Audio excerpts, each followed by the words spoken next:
Alright, we're still keeping it old school today at the range. I brought out a number of different guns, but I'm going with the older style stuff first, and then I'll kind of work my way up to some of the semi-automatics. I'll probably run out of battery before I get to show them off, so I'm just picking out my favorites here. This is a Webley Mark IV, and this one's in 38 Smith & Wesson, which is not 38 Special. It's a completely different caliber. I don't have a 38 Smith or a 38 Special to compare to the 38 Smith & Wesson, but this cartridge is significantly shorter than a 38 Special. It is a rimmed cartridge for revolvers, and it was very, very popular a long time ago. You don't really see guns chambered for it anymore. In fact, I don't think anyone makes modern revolvers chambered in 38 Smith & Wesson, but a lot of the old Smith & Wesson revolvers, obviously, were chambered in it. A lot of the H&R revolvers were chambered in it. Old Colts. A lot of those neat old guns were chambered in this caliber, and the British military also adopted it for their Webley top break service revolver, which was originally in a larger calibers like the 455, and they decided they needed to scale it down a bit to make it more handy and easier to wield by the soldier. So it's a top break revolver, which means the top of the this half of the gun, the top half here, hinges forward. Then you load the cartridges in through the top. And we'll see if I can rig the camera up without a tripod and show you how that kind of works. Alright, so we've got our Webley top break revolver. This one is the Mark IV, as it says right here on the side. It says Webley Scott Limited, made in England. So not a lot of guns are made in England anymore, since guns are pretty much illegal there, unless shotguns for sporting reasons only. So you break the revolver in half. It's retained by this lever here. You push it to the side there, break the revolver in half. Then you load your cartridges to the top, just like this.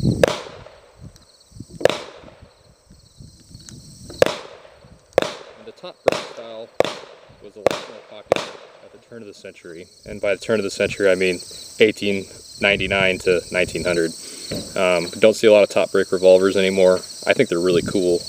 I'd love to shoot like an old Schofield. And I do have an old Smith & Wesson top break. An old Smith & Wesson top break in 4440. It's the Frontier model, but that's black powder only. And this one's a lot more friendly to fire. So this is a pretty sturdy old gun. This one was made in the late 60s, I do believe, and it has a 4-inch barrel, which is unusual. Most of them had longer barrels. Lanyard ring right here. Nice plastic grips with Webley written on the side. It's pretty cool. And it's a really shooting gun. I'll show you how light it is. It's really cool. It really reminds me a lot of those old World War II movies and Lawrence of Arabia, Peaky Blinders.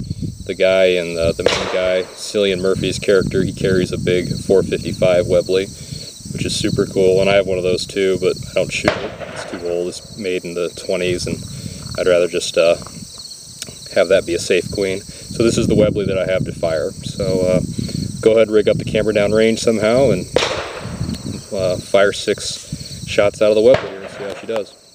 Alright, we're going to fire the Webley Mark IV double action revolver. It's double action, single action, and it's a pretty cool old gun. I'm really glad I was able to find this on Arms List and buy it. I got it for a pretty reasonable price, I think. You really don't see these old Webleys. I really don't ever see them at gun stores locally. You can see them, you can find them online and stuff, but you know, a lot of them, the supply's dried up. There's no more being imported, as far as I know, under like surplus. This one came into the country a long time ago. There's no import marks on it, so it came in before they started mandating that. It's a really cool gun, though. If you're into British guns, I would definitely recommend getting them if you can find one. They're not too outrageously priced. I think I paid $425 for this one, maybe $475. It was less than $500, and it was well worth it. I really like it. Another thing that's cool about it is this one with the 4-inch barrel will fit in my Smith & Wesson Model 10 holsters perfectly. So it has like the same dimensions as a Smith & Wesson Model 10. So if you have one of those, or a Smith & Wesson K or L frame, medium-sized revolver with a 4-inch barrel. This will fit. Although a 4-inch barrel in a Webley is somewhat unusual, I don't see those a lot.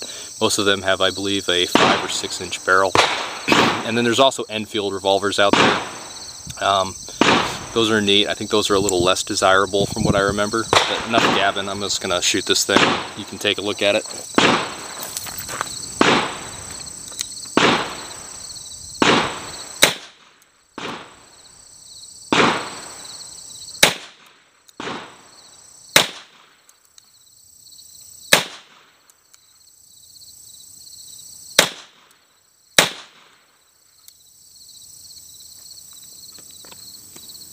So that was 6 cartridges, and to unload the revolver, you depress the lever on the side of the gun, break it in half, and it auto ejects the cartridges, which is a lot of fun. I really like this gun. It's a lot of fun to shoot. I wish the ammo was a little bit more available for it. At least one store here in, where I live has it available. It's not horribly expensive. You know, it's running in there around about as much as like 45 ACP, or maybe a little less. Real gentle cartridge, as you can see, very little recoil. Recoil's a little bit more than that black powder revolver I was shooting, but that gun's huge. It's all steel. This gun weighs a lot less, but really easy to shoot, very pleasant. Let's load it up, let's shoot it again.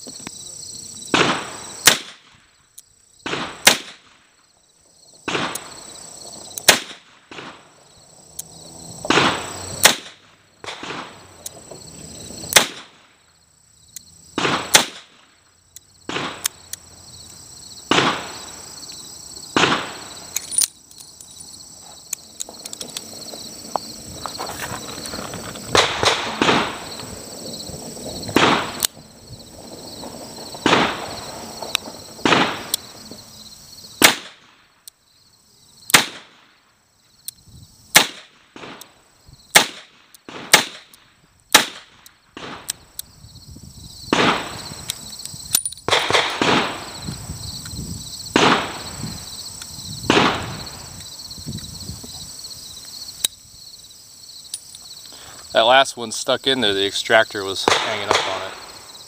And then that first round, it didn't want to fire for some reason. I don't know exactly what happened there, but let's try it again. 6 more rounds out of the Webley Model 4, 38.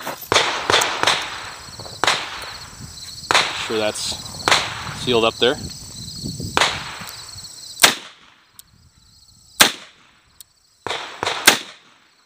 Got a pretty decent double action pull. It's not too stiff or anything.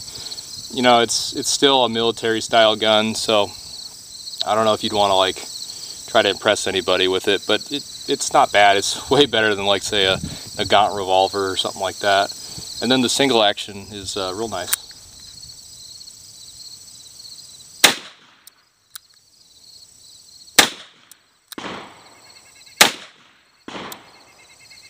I know we're making some progress down there. The whole pallet that I'm shooting at shifted, so I'm chewing away that center support pretty good with these old 38 Smith & Wesson lead round noses.